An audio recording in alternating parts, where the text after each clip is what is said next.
Hello, this is Courtney Gooden, and welcome to the tutorial video for the TechnoWeenies Net Remote. The Net Remote is part of the TechnoWeenies video playback toolkit, and it is normally run on a different computer than any of the other applications of the toolkit, which would be the different media players, the media player, the Multiview 9, triple screen, or the list player. It works with all four of those, and normally is run, let's say, on a tablet computer. I like to run it on a tablet computer, etc. But for this demonstration purposes, we've got I'm going to run it all on the same computer as the ones that's running these video playback tools on the same screen. So I've just launched the Net Remote here, and I'm going to put away the toolkit launcher so it doesn't get in the way. And right now I have running two video players, the TechnoWeenies Media Player and TechnoWeenies Triple Screen Player, which is triple screens controlling these three screens over here on the right. And the Media Player, once I get it playing here, is controlling the big screen in the upper left here. So once you launch the Net Remote on a separate computer, and it can run, all the others are kind of locked to the TechnoWeenies video playback toolkit, but the Net Remote can be run on a laptop or a tablet computer, any other Windows machine. And there's a separate install program for it, so you can install it separately on a different machine. Once you launch it, it comes up with this, which is the master control, and it shows up here with an IP address in this little window. And that IP address, you should write that down or make note of it, and then go to your other players and make sure each one of them in the area where it says Net Remote has the host IP address the same down here, and the port address the same, which is normally 12345, same as the port address over here on the Net Remote. And make sure the Net Remote enabled checkbox is checked, and then you can connect by pressing the connect button. These were previously connected, so I'm going to disconnect first and then connect. And as I connect, you can see that each one of them added a little a secondary remote, this green remote underneath each one, underneath the master control on the Net Remote screen here. And as each one connects, it'll say under the remote status, connected and what slave number you are. And this one's connected as slave 1, the other one's connected as slave 2. Now, once these two media players are connected, you can now control them over the network, over Wi-Fi, from your Net Remote. So they're ganged together so that I can pause, reset to the beginning, and play the video on all of them. And it starts them all at the same time, so you can start several of them in sync. Sync is pretty much guaranteed over over wired network. If you're going Wi-Fi, it depends on how much noise there is and how good your Wi-Fi signal is, because it does use TCP/IP, which if the signals get lost or it's noisy, it may have to transmit the signal 2 or 3 times before it gets acknowledged. So there can be a slight delay in starting, but eventually it will reset or pause or play. Now you hit pause to stop them all, resets them all to the beginning. You also have other controls. If you have markers set, let's say I'll go down here and I'll set some markers on the media player video here. Shift 1, Shift 2, Shift F2. Let's say you had some bookmarks set on each one of these.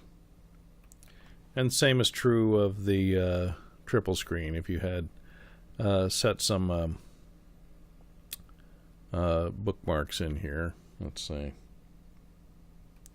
Shift F1 there, and I'll just set them on one of the videos so that you can see what's happening.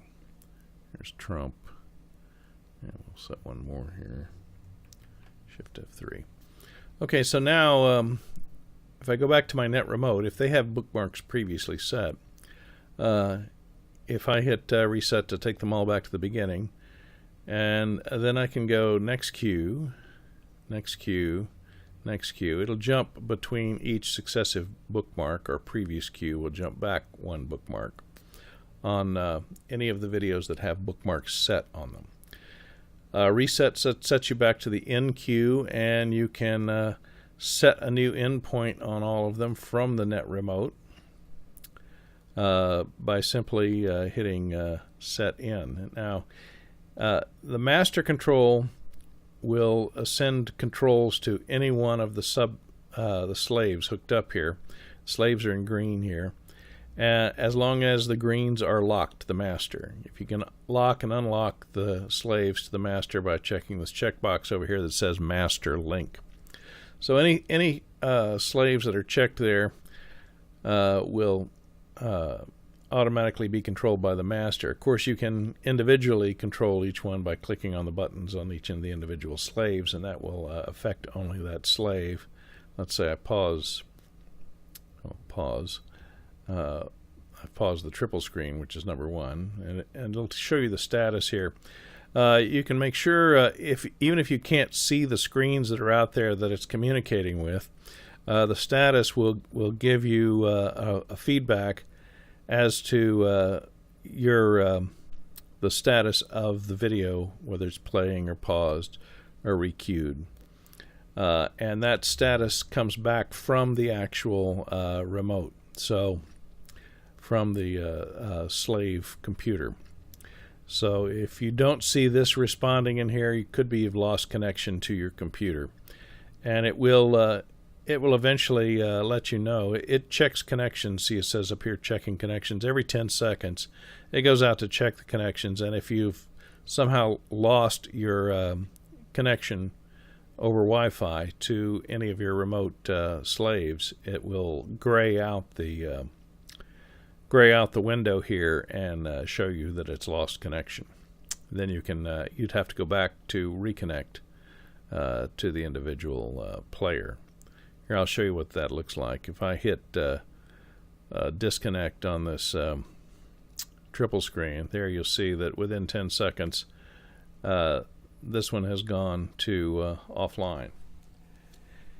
And so that's would let you know that if I pause or reset or play, that the triple screen is no longer getting those commands.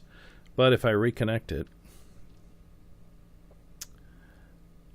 it will reconnect, and now it's connected as number 3, so it's now down at the bottom here, and the other one moves up to be number 2. It orphans the slave number that was lost in that connection unless you restart the net remote. So and it will allow you to connect up to a dozen of these remote video players that are on different machines anywhere on the network. So it can handle up to 12 connections.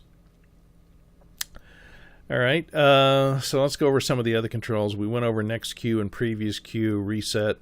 Reset will reset you to the beginning of to the end queue, not the beginning of the file, but the end queue, and there's a distinction for that because there's another button over here that says top of files.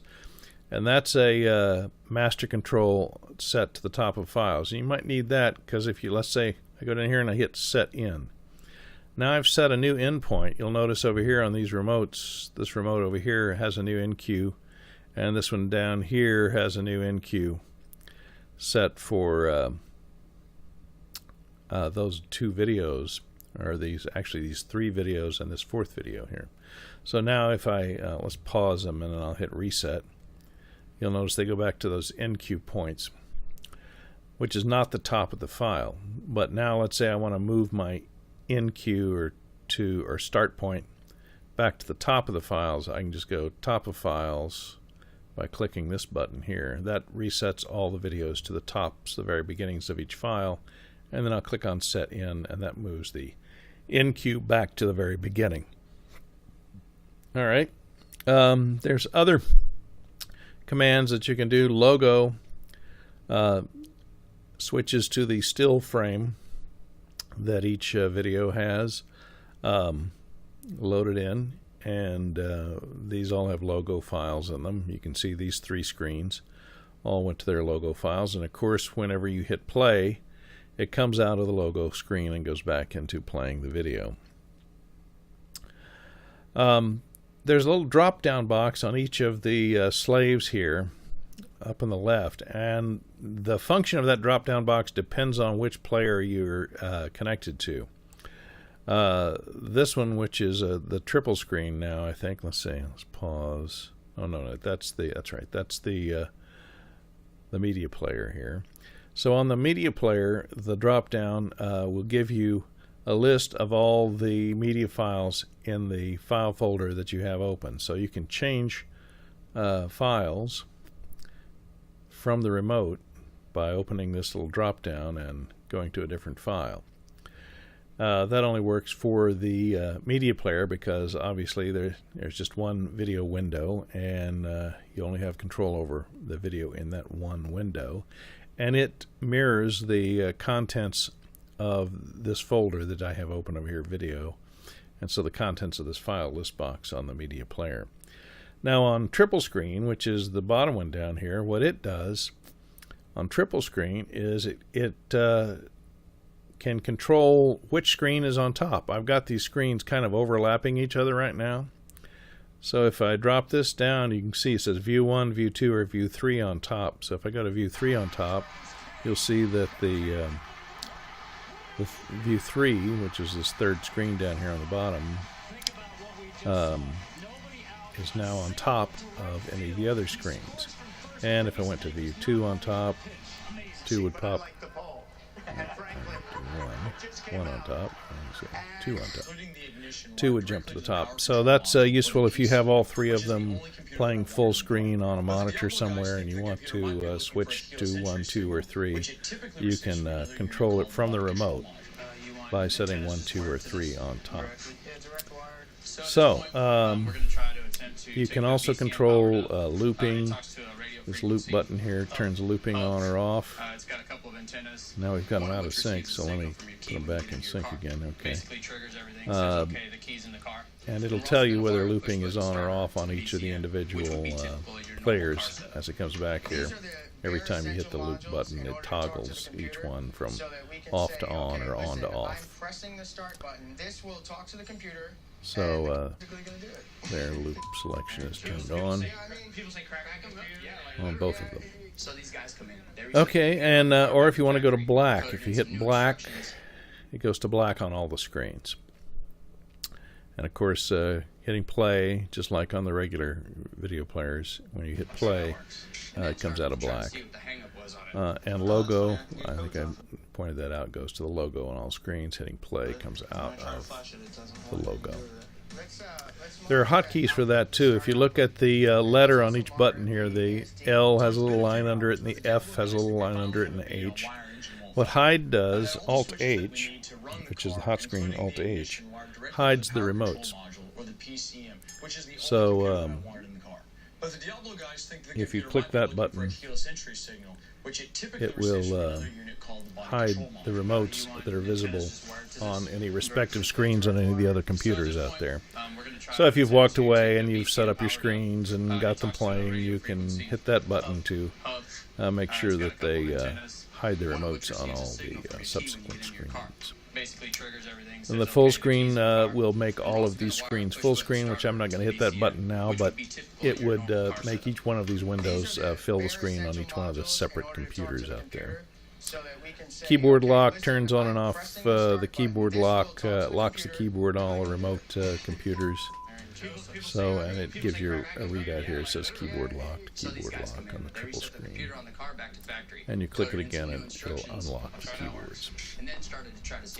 You can set your in queue, which I showed you, or your out queue, so you can set a different out queue if you want individually by clicking set in and set out on the individual slaves for each individual one, or globally using the set in, set out on the master control.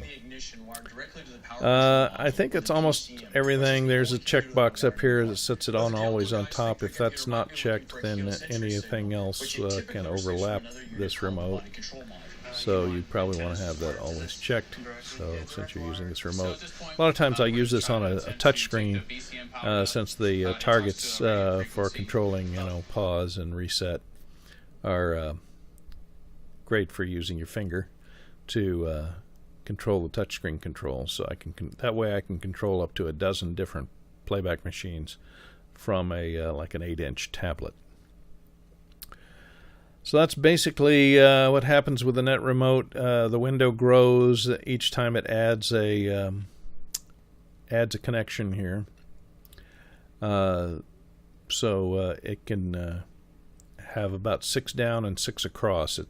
After it goes 6 down, it goes 6 across, and allows you to see the remotes on all of them.